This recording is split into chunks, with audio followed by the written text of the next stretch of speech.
В эфире телеканала расширенный выпуск новостей «Итоги дня». В студии Валерия Наумова. Здравствуйте. Вот о каких событиях мы вам расскажем.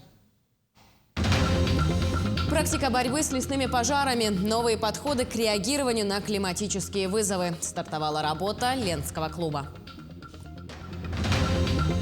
В Якутске проходит 11-я межрегиональная выставка-ярмарка «Печатный двор Якутии-2022». Какие книги представили гостям мероприятия и как влияет организация выставки на якутское издательство. Включение в программу фольклорно-архаичных номеров высокого искусства. Артисты и творческие коллективы республики активно готовятся к Восточному экономическому форуму. Алроса в первом полугодии этого года трудоустроила более 2000 якутян в рамках республиканской программы «Местные кадры в промышленность». В Якутске состоялись финальные схватки на досках игры «Го» в рамках Кубка главы Якутии. Сильнейшие игроки оспаривали звание самого лучшего стратега и тактика. Расскажем, как проходили соревнования. Режим ЧС в лесах федерального значения снят в Якутии и Хабаровском крае. Решение принято в связи со стабилизацией пожароопасной обстановки. Режим ЧС действовал с 19 июля. Впервые в этом году он был введен в упрощенном порядке. В итоге комплекс принятых мер, в том числе увеличение финансирования на охрану лесов, позволил в 13 раз уменьшить площадь лесных пожаров и добиться наилучших результатов с 2017 года. На сегодняшний день 5 лесных пожаров действуют в 2 районах Якутии. Это Усть-Майском и Среднеколымском. В прошлом году на эту дату действовало 46 возгораний. Сегодня идем мы к завершению пожароопасного сезона. Остается примерно месяц такого сезона. И хотелось бы, конечно, заблаговременно поблагодарить руководителей государственной власти, муниципальных образований, глав районов, наследников, руководителей организаций, учреждений, всех граждан, которые занимались в этот пожароопасный сезон своим делом и улучшили показатели пожароопасного сезона по республике. Стартовала работа Ленского клуба. Это площадка, которая объединяет ведущих российских и международных экспертов вокруг актуальных проблем и вызовов развития Дальнего Востока и Арктики. Одна из важнейших тем – практика борьбы с лесными пожарами, новые подходы к реагированию на климатические вызовы. В своем приветственном выступлении глава Якутии Айсен Николаев подчеркнул, что леса занимают огромную часть нашей республики. И борьба с пожарами крайне важна. В этом году зарегистрировано в 3 раза меньше очагов возгорания по сравнению с аналогичным периодом 2021 года. Глава Якутии обозначил направления, в которых стоит двигаться в решении проблемы тушения пожаров. Конечно, нам надо работу свою совершенствовать. Несколько мыслей, что можно было бы сделать. Во-первых, в части IT. Вот наша программа помогла значительно повысить оперативность качества принимаемых решений. При этом знаю, что сейчас во многих регионах не до конца решена задача по цифровому мониторингу лесных пожаров. И, безусловно, наши якутские IT-разработки получают все больше положительных оценок. И предлагаю на федеральном уровне проработать создание такого дальневосточного, а может и сибирского единого информационного центра по мониторингу и противодействию лесным пожарам. Мы, в принципе, здесь готовы выступить как центр на базе нашего IT-парка. В столице Якутии стартовал форум Центра ВОС. В нем принимают участие студенты и выпускники, обучавшиеся в учебных заведениях за пределами республики. В течение 2 дней они будут делиться своими историями учебы, строительством карьеры и ценными советами, которые понадобятся для учебы в центральных вузах. Данное мероприятие проводится для того, чтобы студенты в будущем приезжали работать в родную республику. Также в рамках форума пройдут тренинги и презентации стажировок для студентов. Сегодняшнее мероприятие преследует такую цель, что каждый студент из Якутии, который обучается в центральных вузах нашей страны, чтобы он понял, что в Якутии он необходим. Мы его ждем, его скиллы, его навыки и его новая специальность, которую он получит на днях буквально. Это необходимо для развития всей республики, для экономики, для вообще в целом. В республике в этом году планируют открыть 39 психолого-педагогических классов для усиления подготовки будущих кадров для системы образования. Напомню, 2023 год объявлен президентом страны Владимиром Путиным годом педагога и наставника. В республике, начиная с 1997 года, накоплен опыт создания педагогических классов. С 1997 по 2022 годы такие классы были в 43 школах, 26 улусов и в городе Якутске. Отдельные школы имели педагогические профиль для методической поддержки по развитию профильных психолого-педагогических классов. Решением Федерального министерства республика будет работать с Благовещенским государственным педагогическим университетом. К 2024 году в Якутии создадут 70 психолого-педагогических классов. По традиции празднования главного профессионального праздника Дня шахтера в Нейрюнгре началось чествование шахтеров-первопроходцев.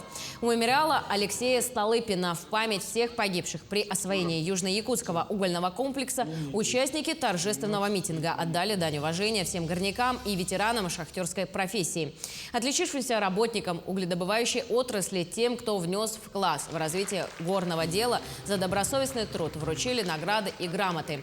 Праздничная программа рассчитана на весь день. После собрания по улицам города пройдут колонны трудовых коллективов и продолжатся народные гуляния на стадионе «Горняк».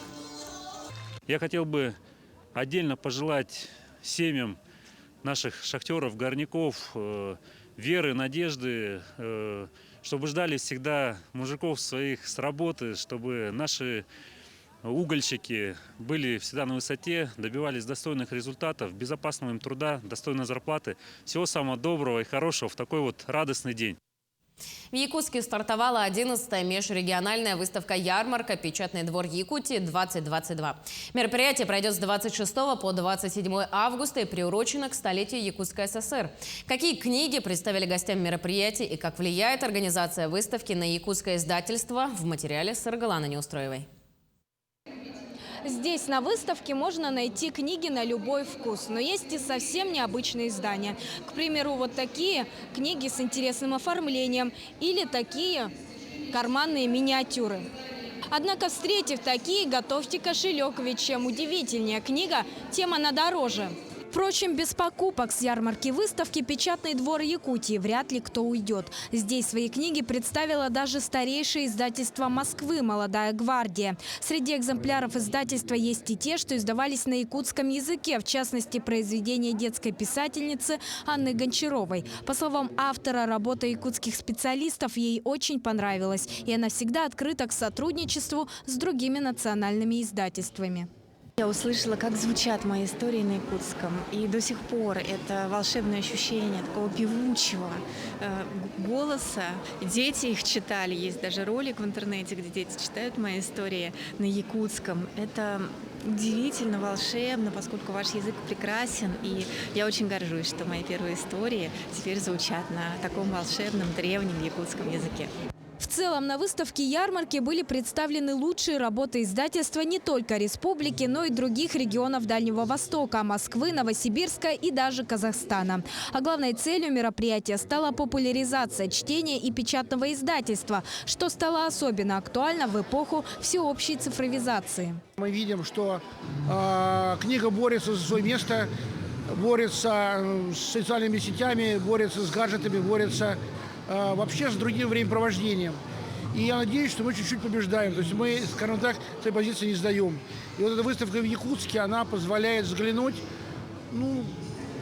чуть-чуть на российское издание в целом. Большую поддержку издателям оказывает и правительство республики. Сегодня в Якутии производится широкий спектр издательской продукции. Это журналы, книги и газеты, которые выпускаются в том числе и на языках коренных малочисленных народов республики. С прошлого года достаточно сильно вложили средства на обновление базы нашей типографии, якутской типографии. И благодаря этому решению снижается и себестоимость продукции, и качество продукции. Ну а наше книжное национальное издательство «Аяр» идет в ногу со временем, сочетая традиции, лучшие традиции книгопечатания. Они выпускают и новые современные продукции, в том числе и путем использования информационных технологий. Ну а самым ожидаемым и интригующим событием мероприятия стал конкурс среди изданий, который проводится с целью повышения качества полиграфического исполнения и редакционной издательской подготовки. Подведение его итогов пройдет уже во второй день выставки, 27 августа. Саргалана Неустроева, Артем Алексеев, Якутск.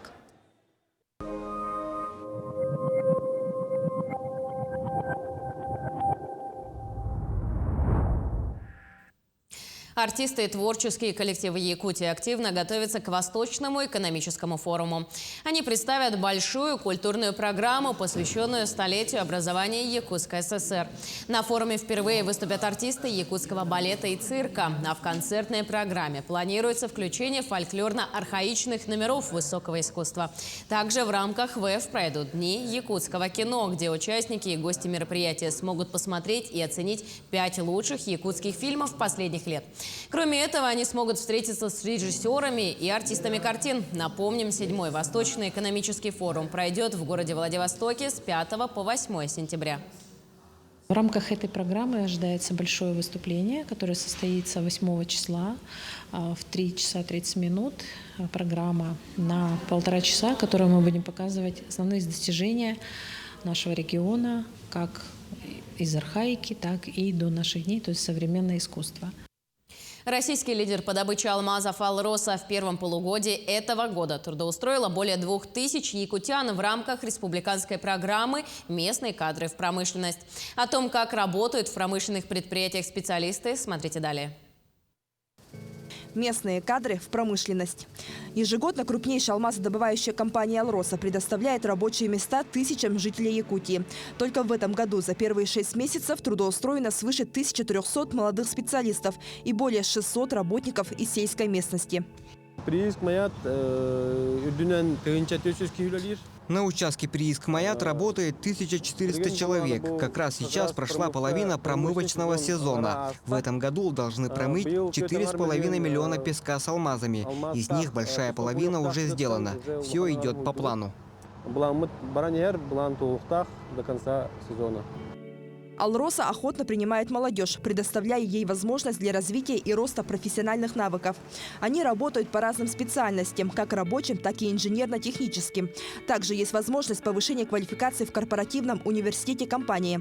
Более того, есть и программа наставничества и институт внутренних тренеров. Такие специалисты ценны, как геодезисты, гидробиологи. И когда молодые специалисты с такой квалификацией к нам поступают на работу, мы этому очень радуемся и их поддерживаем. Основная задача программы «Местные кадры в промышленность» – это обеспечение потребностей в трудовых ресурсах предприятий промышленности, строительной отрасли, транспорта, дорожного хозяйства и энергетики за счет трудоустройства жителей республики. Для молодых специалистов компании «Алроса» есть различные программы поддержки.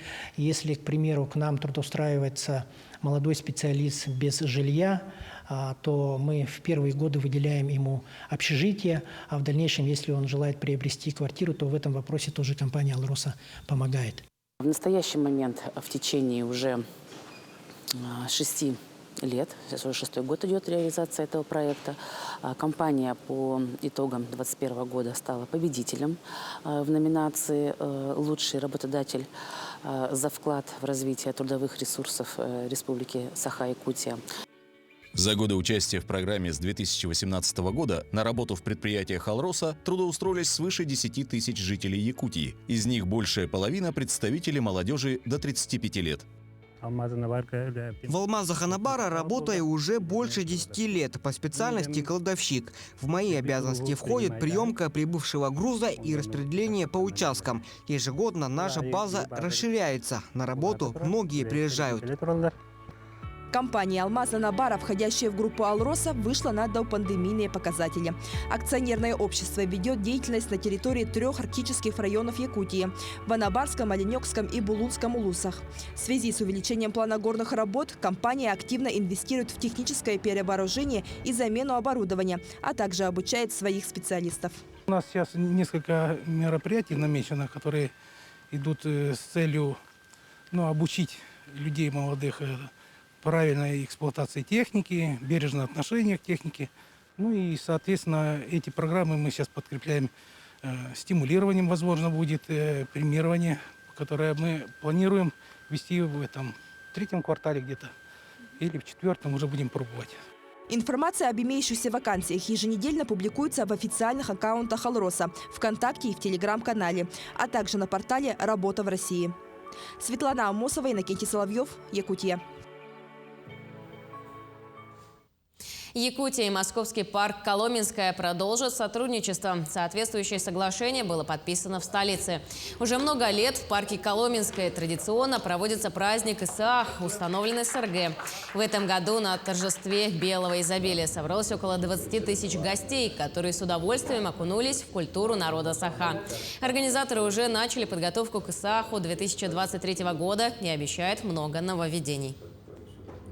Сегодняшним соглашением мы просто закрепляем традиции и открываем широкую дорогу в будущее. Мы сегодня вот с Мариной Васильевной уже обсудили, как это будет, какие могут быть еще наши формы сотрудничества. Они постоянно развиваются, это дело живое. На самом деле, поблагодарить вас, коллеги, за ваше проведение мероприятий. Достаточно колоритное, и с учетом того, что у нас очень много мероприятий проходит на территории, мы разные видели, да, мероприятия, но коллеги делают достаточно... Можно проникнуть в саму культуру, то есть поддерживают культуру, это очень важно. И мы надеемся на дальнейшее сотрудничество, чтобы мы увеличивали площадь проведения мероприятий и больше привлекали коллег, которым будет тоже это интересно. Август – месяц подготовки школьников к новому учебному году. В первой же школе города Ленска работает летняя оздоровительная площадка, задача которой – подготовка и адаптация будущих первоклассников к школьной жизни. Как проходят будни будущих первоклассников, узнавал Александр Ильчук. Под наклоном веду прямую линию, петельку и закругляю.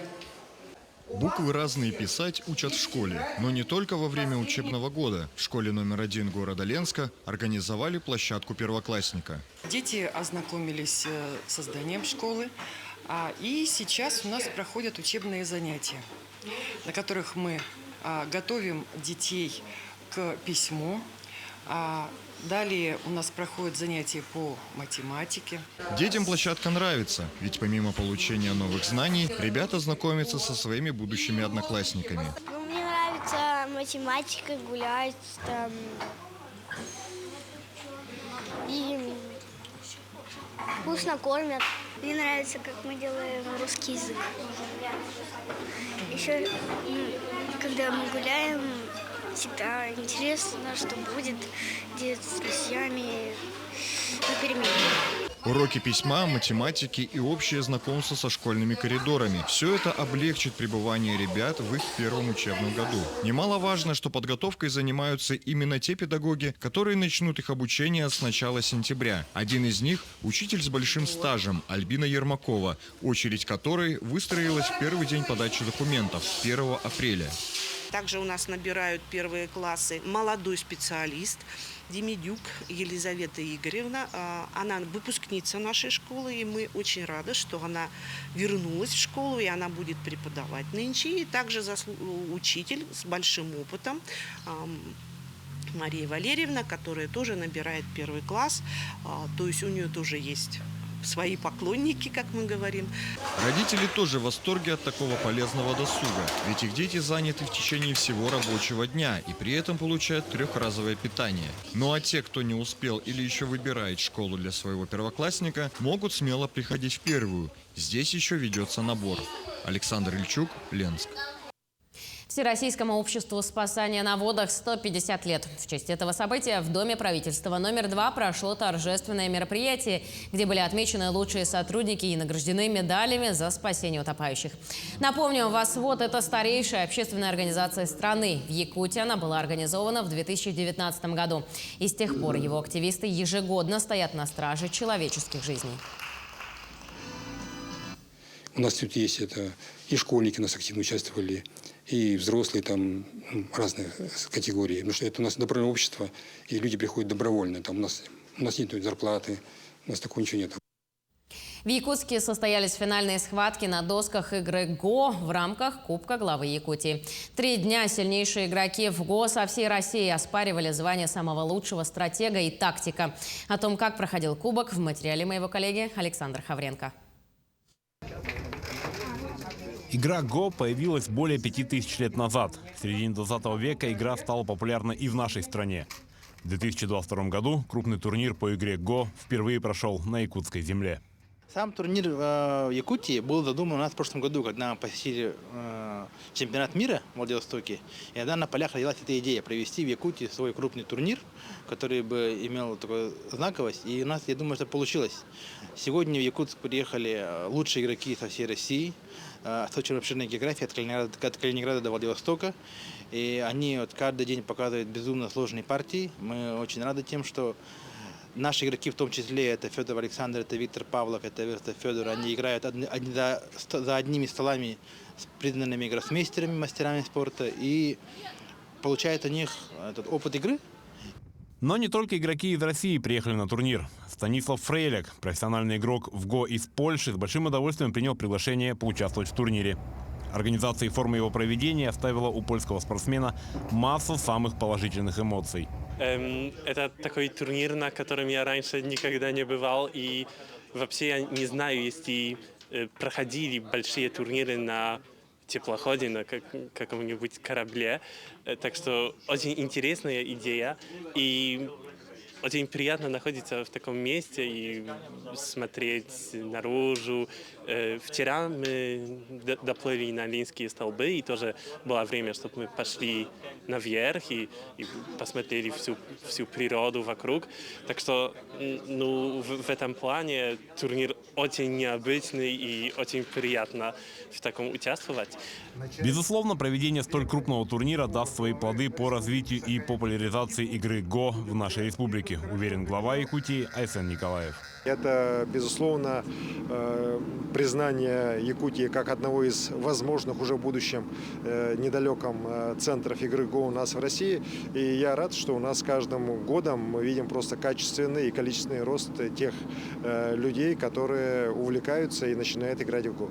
Эта игра очень стратегичная, она заставляет мыслить, она заставляет обдумывать даже не следующий ход, а те ходы, которые у тебя будут там через несколько уже ходов уже, на много ходов вперед смотреть. И, конечно, так как это на самом деле древнейшая игра интеллектуальная, которая есть у человечества, история ГО насчитывает 5000 лет, то, конечно, вот эти все ее приемы, все подходы, они во многом потом человеку в жизни, особенности управленцам, я считаю, что очень важны. Недаром эта игра входит уже, скажем так, не только в теорию, но и в практику подготовки многих управленческих кадров для элиты многих азиатских стран. В Якутии очень большие планы по развитию и популяризации игры ГО. От включения ее в образовательные программы в школах до возможного добавления в качестве спортивной дисциплины на играх «Дети Азии» в 2024 году. Ну и кроме всего прочего, игра ГО – это очень интересный и полезный вид досуга, доступный каждому. Александр Хавренко, Григорий Охлопков, Якутск, Хангаласский район. 60 борцов представят Якутию на всероссийском турнире по вольной борьбе памяти олимпийского чемпиона Романа Дмитриева, который пройдет с 9 по 11 сентября в столице республики.